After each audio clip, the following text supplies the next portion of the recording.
Ever pondered how Southeast Asia, a region abundant in natural resources, is dealing with climate change? Have you heard about the carbon credits market? It's a fascinating concept. Essentially, a carbon credit represents the right to emit 1 ton of carbon dioxide. It's a way of quantifying the efforts to reduce greenhouse gas emissions. Now think of it like a global marketplace, where countries and corporations can buy and sell these credits. It's a bit like a stock exchange, but instead of trading shares in companies, we're trading the rights to pollute.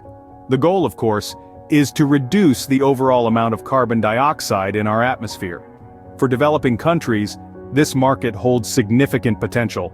It offers incentives for reducing carbon emissions and promotes sustainable practices. And considering the urgent need to combat climate change, this market is not just important, it's crucial. Now, let's delve into how Southeast Asia is faring in this market. Scene script. Southeast Asia, a biodiverse region, has a unique position in the carbon credits market.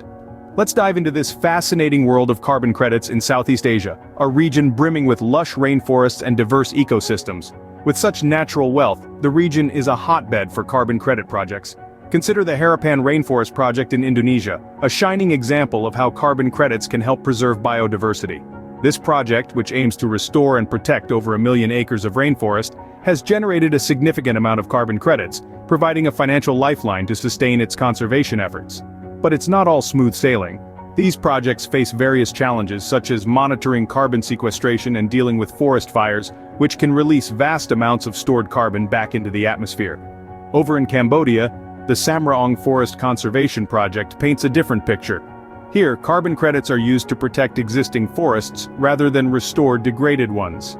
This project has been successful in reducing deforestation and improving local livelihoods.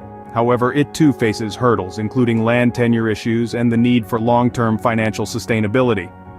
Despite these challenges, the potential for carbon credits in Southeast Asia is immense. With the right policies and support, these projects can protect vital ecosystems, combat climate change, and provide economic benefits to local communities. These examples give us an interesting perspective on the opportunities and obstacles in the Southeast Asian carbon credits market. However, the carbon credits market is not without controversies. Should we view it as a solution or a diversion?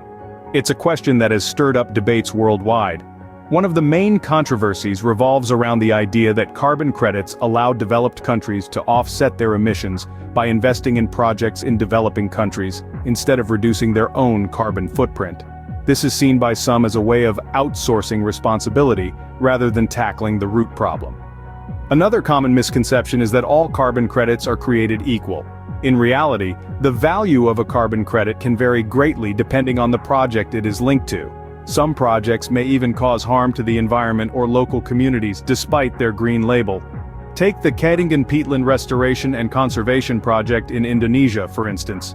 On the surface, it seems like a great initiative, restoring degraded peatlands and reducing carbon emissions. However, critics argue that the project has led to local communities being denied access to their traditional lands. Additionally, the effectiveness of peatland restoration as a carbon offset method is still under debate, raising questions about the true impact of such projects. So, while the carbon credits market may offer a way for countries to balance their carbon books, it's important to recognize its potential pitfalls. Not all carbon credits are created equal, and not all projects have the positive impact they claim to have. Indeed, the carbon credits market is a double-edged sword. So, what does the future hold for the carbon credits market in Southeast Asia? It's a question that invites reflection on the journey we've embarked upon today.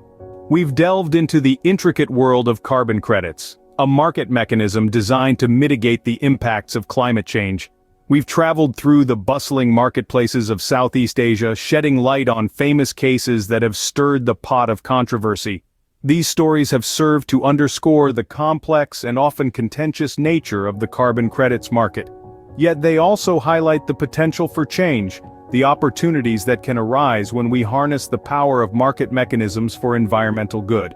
The controversies and misconceptions surrounding the carbon credits market in Southeast Asia emphasize the need for further research and more informed policy development. This is not a journey that ends here. Ultimately, the carbon credits market in Southeast Asia presents both opportunities and challenges. It's a complex issue that requires our continuous attention and scrutiny.